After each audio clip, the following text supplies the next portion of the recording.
This presentation is on the Roman Empire from 500 BCE to 14 CE. The origin of Rome for centuries told the story of Romulus and Remus. The story follows two boys, Romulus and Remus, after multiple murders in their family and attempted murder upon them. The tale is one of many that were written down in the 4th century BCE. Roman expansion into Italy to 264 BCE. Rome wasn't much more than a town in the early centuries, dating back to the 10th century. It was on the fringe of Etruria. With this, Etruscan building styles, art, and political institutions, including its army, heavily influenced Rome. In the 5th century, the power of Etruscan towns dwindled, while that of trading peoples began to burgeon. The misfortune of Etruria elevated Rome, and by 450, the Romans had political control of the Etruscan towns. The Roman military. After overtaking the Etruscans, Rome was constantly at war. 90% of the time between 500 and 300 BCE was spent during wartime. When Rome defeated an enemy, they enslaved their captives, although later they brought the captives back to work on Roman farms. This allowed for male Romans to be available for warfare. All men between 17 and 46 were to serve in the army when called. This allowed them to have a higher proportion of its manpower in the military, with its use of helots like the Spartans. Neighbors of Rome often accepted rights of citizenship rather than being conquered, thus adding more manpower to Rome's military. Rome had one of the largest armies and could recover swiftly from losses compared to any rivals in Italy. By 290 BCE, nearly all people south of the Po Valley accepted Roman rule. The Epirus army, and the cities collectively known as Magna Graecia in the southern part of Italy, grew rich and were threatened by Roman Carthage. The cities turned to hiring King Pyrrhus of Epirus to defend them. He held a large army and war elephants, which were not familiar to Italian warfare. With these assets, he defeated the Carthaginian and Roman forces. He in turn became master of Sicily. After his success, he desired to match the empire of his distant kinsman, Alexander the Great. However, the Carthaginians and Romans joined forces and defeated the Epirus army in 272 BCE. The Punic Wars and growth of the city. A series of 3 wars between Carthage and Rome classified the Punic Wars.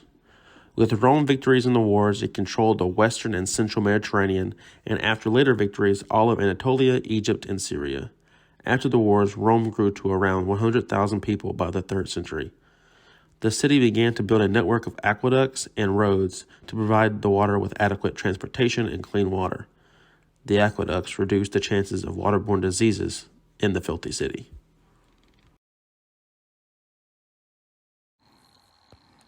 Roman Republic and law.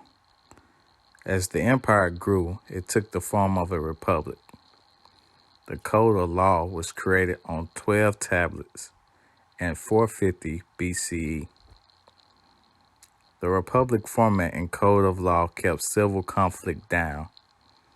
Murder was illegal except in certain circumstances.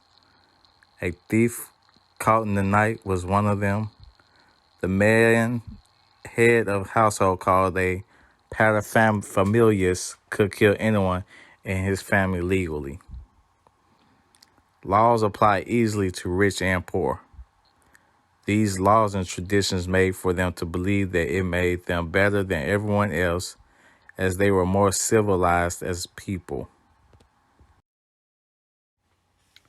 Roman spiritual belief. Romans believed in many gods. Romans sacrificed to their gods frequently.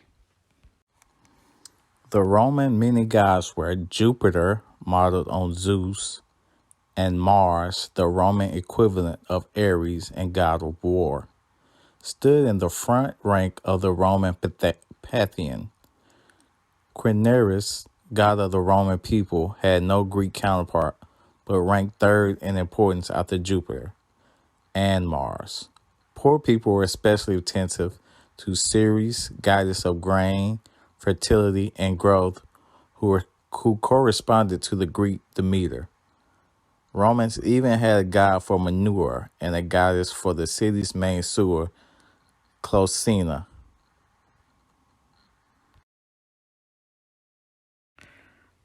America's military. Just like Rome, America is the third largest military in the world. America gives citizenship to foreigners if they join any military branch in America, just like the Romans gave its neighboring cities citizenship to join the Roman armies. American government gives anybody who serves overseas in the combat environment tax exemption for 1 year. Rome gives any man who joins the Rome army tax exemption. Americans' freedom of religion. Just like Rome, that believed in several gods, American gives its people the freedom to practice any religion. Just like Rome, sacrifice for their gods. American Christians pay tithes every Sunday, which sacrifice 10% of their income. Rome's flexible politics. Rome combined monarch, oligarch, and democracy as a part of their government. Rome was governed by a pair of consuls that each served for 1 year. The consuls were the most powerful men in Rome. Consul duty was to lead the armies in the field. Rome senators had their seats for life and was not paid. As Rome grew larger, more political offices were created. The offices were the praetors, the quaestors, censors, and tribunes. The tribunes were mostly for the poor people. American government. America has a combined government with checks and balances like Rome.